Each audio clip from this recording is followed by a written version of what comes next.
Now spoke to the governor's office.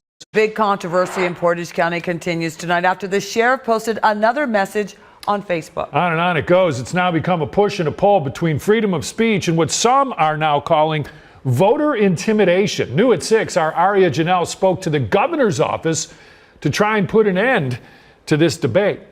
The Portage County NAACP is having an emergency meeting tomorrow night to discuss whether this is voter intimidation or a man just voicing his own opinion. It's a question that seems to not have an easy answer.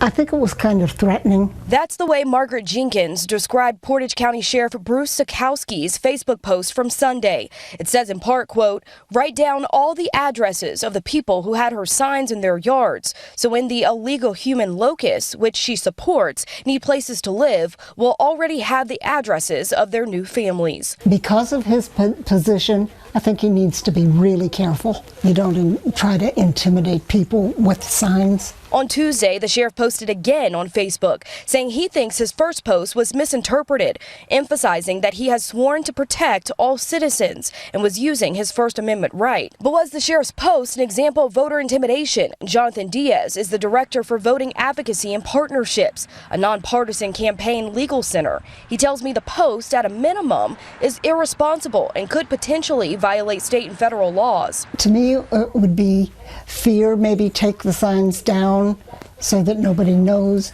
how I'm voting. To be fair, I reached out to the sheriff, but haven't heard back. I also went by the GOP office who was handing out his election signs, but was told they didn't want to do an interview.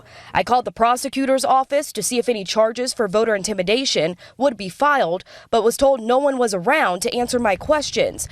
I emailed the Attorney General's office about complaints about the sheriff. They responded saying they don't have the direct authority to make a change in an elected officer.